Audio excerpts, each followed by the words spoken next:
qaar ka mid ah hogaamiyaal dhaqameedka sumcadda weyn ku leh deegaanka Soomaalida oo ay ugu horeeyaan Suldaan Cabdiraxmaan Bade, Suldaan Foosi Maxamed Cali, Ugaas Cabdullaahi Cabdi iyo Sheekh Aadan oo ah odayaashii dulmidiida inta badan isku hawlay isbeddelka cusub ee maanta ka jira deegaanka Soomaalida oo hadda ku sugan magaalada Jigjiga ayaa waraysi siiyay TV-ga caalamiga Star TV. waxa weeyaan dulmidiid awal bade wayru u soo halganay oo soo dagaalanay dhaxal iyo roob iyo baraf ba xafiiska wasaaraha nagu horqooyi intii gudaha joogtana waa loo soo xidhay waa la garaacay waxaan leeyahay sharci-darradii shaqada aynu ka cabanaynay inagu yeena ku kicin waxa weeyaan meeshan waa inuu sharcigu sareeyo wixii aad aragtaan maxaa cid ama magacoo leh ku dhaxdhoomaraysa ee leh waxaan nahay iyagoo heega ahaa oo leh baan nahay dee inaad disho laguma ogola sharcigu kuma ogola laakiin waa hay'adaha nabadgelyada iyo booliska waa inaad tirahdaan nimankii weeyaan kuwan shaatolo magaalada dhib ku geystay oo saas ku dejisaan ururka oo aan la urur soo halgamay oo waxa weey dad fara badan ay halganka ay kaga shahiideen waxa ay doonayeen ummadan xaq nasirkeeda in ay gaarsiiyaan bay doonayeen dadka badankiisuna waxa weeye in qalbiga iyo afkaba way ka taageersanayeen dadka badankiisu laakiin khaladaad fara badan baa dhacay dhibaatooyin fara badan baa dhacay wadanka xasuuq fara badan baa dhacay oo magacooda ummadda lagu gaarsiiyey baad fara badan baa dhacay xabsiga waxa weeye aad baa dadka xabsiga loogu waxyeeleeyay aqal kasta oo ku yaala wadanka dhibaatada oo ayna laf awgeed baa dadka wax loogu waxyeeleeyay marka sidaa awgeed waxa weeye halkankii ummadaasi ay dhibaatadaas ay ku gaadhay in lagu ciyaaro oo lama rahabaabiyo anagu haddana odayaashii deegaanka aanu nahay ma aqbali karno wixii khaldan waxa weeye waanu u sheegaynaa ummadda waan u sheegaynaa oo aan lafaan u sheegaynaa cid kasta oonu tuhunsannahay wax khaldan inay jirto khaladka xaggooda ka jirto waan u sheegaynaa ururka oo aan laf waxaan leenahay ilaa iyo hadda waxa ayaan daraa ururka oo aan laf inuu caddayn waayo uu sheegi waayo heego in aysan ahayn oo aan laf inay sheegi weydo waxaanu garan lahayn sababta waxa kalifay waanu garan lahayn heego waan ognahay waxay sameysay waxa loo sameeyay iyo cidda sameysay weyn ognahay iyo wixii dhibaato ay geysatay waa wax ummadda ku nool Jigjiga iyo deegaanku ay Itoobiya ay ogtahay weeye waxa ayaan daraa kuwii shalay oo aan la baabi'inay ee la dagaalamay ee meedkooda cagaha saaray inay maanta mas'uuliyiintii oo la soo dhaweynayaan iyagoo calankii oo la fuhuwan waa wax ayaan daraa oo nati daraa weeye sida awgeed ma doonayo anta inaan aad ugu dheeraado ma doonayo waxaan leeyahay ururka oo aan la hadda ka hor waxa weeye dad fara badan oo ka hadlay way jiraan waxa waa in la cadeeyo oo mowqifka heega ay ka qabto oo ayna laf waa inay cadeyso weeye oo magacoodan ay ku gambanayaan ee dhibaatada ay ku abuurayaan haddii dad nadiif ah oo aan laf maanta ay soo baxaan magaalada Jigjiga qaar fara badan oo heega ka hor iman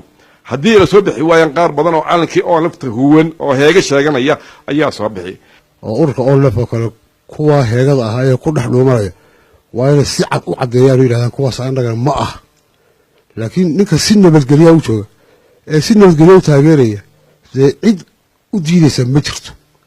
laakiin waxa la diiday waxa weeye in qas laga abuuro waxa ka waraynaa sharto magaalada Jigjiga cidda boobta heega ahayd shacabkii magaalada ku noolaa ee boqolaal sano wada deganaa dadkii boobay ee dhibka ku sameeyay waa maamulkii jiray ba ya dhalinyaradii dadkii inay maanta haddana ku dhuntaan shaar kale midaan qaadanayna maaha dadka dhibaatada wada ee ka faa'iideysan waayey baaqii dawladdu ay u soo jeedisay ee ahaa in lees cafiye ahaa ee ku samrila ee hadalkaa ku farxila ee waxaa weeye dhibaatada daynla dawladdu inay talaabo degdega ay ka qaadaan ka codsanaynaa ururka ONLF dadwar waxay leeyihiin waa urur qabiil xaqiiqaanida aadan ahaan magac ONLF oo magac qabiil oo cabiraya mooyaane urur ONLF anigu waxaan ahay xuduudka Kenya ka yimid oo deegaankay laakiin qadiyada ururka ONLF waa qadiyad ummad Soomaaliyeed miilayso way maxay yeelay habkay u hadlayaan dhibaatooyinka Soomaali markay dhacaan Itoobiya waa hab Soomaalidu qancinayo way war maadaama Soomaalidu qadiyadiin aaminsan tahay idinka naftiin waxaad sameeynaysan Itoobiya ururada mucaarid ku dhaw soo galbadeen waxay maanta ku jiraan dalkood iyo dadkood sidii u dejin lahaayeen jaha fiican dad siin lahayn bay ku jiraan idinkina hadii casmaraha fadhinina soo galbada dadkiin ka qiib qaata dimuqraadiyad jirto iyo baaqi maanta madaxweynaha kililka mar walba soo saarayo macal idinka iyo macal annag shacabka oo dhan aan taageerno sidan darteed shacabka Soomaaliyeed Ethiopia maanta tartan bay ku jirtaa tartankaas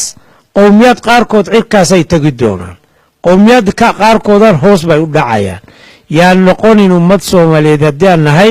qowmiyadda hoos u dhacayay noqonin qowmiyad kor u kacayaan noqono korna seen u kaci karnaa haddii marka hore dawladeenan taageerno aan isku xirnaano oo ma aragtay walaalnimadeen Soomaalinimadeena muujino Ethiopia dhan baa naga ka sareynayna jijigaha la ahaato dhagax buur ahaato qabdaar ahaato godi ahaato warreer ahaato afdheer ahaato liibaan ahaato kulli waxaan doonaynaa inaan nabadgelyadii aan u dagaalamayna ay hirgashaan doonaynaa waxaan u baahannahay dhammaanteen inaan garab istaagno dawladda inaan taageerno oo aan u muujino taageero buuxda u muujino weeye waa dawlad curduna waxay jirtaa gebigeedaba bil iyo maalmo jirtaa ma aha marka maantii aan qaylin lahayn ama buuqi lahayn ama dhibaato aan samayn lahayn waxaan u baahannahay oo fariin aan u jeedinayaa waa inaan kala garnaa heega iyo onlef sideedaba heega cidda la yihahda waa naqaanaa waa dadkii dhibaateeyey dadkeenna maanta ee gobollada dhibka ka sameyn aan garanayna ee kiniisadaha gubay ee xoolaha boobay ee ummadda baabiye weeye haddii dawladdii iyo odayaashii iyo madaxweynihii shacabka ay dhaheen hal laysa saamaxo oo saamaxaaddii u arkeen in laga baqanayo ama aan la qaban karaynin waxaan leenahay dawladdu cid kasta oo dhibaato samaysa waa in laga dabataa oo la qabtaa qofka balaayo ka hortag mooy ka dabatag ma aha xalku wuxuu ku jiraa hadduu qofku garan waayo saamaxaaddii loo saamaxay ee loo fidiyo dadka u fidiyeen hadduu garan waayo wuxuu mudanaya ciqaabkeeda waxaa meesha ka muuqatay in la saamaxaayey inuu qofku u arkay inaan cidna waxba ka qaadi karayninba sidaa darteed waxaan u baahannahay inuu shaqeeyo sharcigu oo ay dawladdu tallaabo cad ka qaado way ku mahadsan tahay dawladda cafiskay fidisay waa soo dhoweynaynaa laakiin waxaan u baahannahay oo dareen badan ama shaki badan dadka waxa geliyo ay tahay jamhadda onlef waa jamhad xoreynta deegaanka kusoo dagaalantay waxay ka dagaalamaysay dulmiga diidaneed bay ahayd waa inaan kala naqaanaa marka jamhaddii iyo heega waa in la kala bartaa weeye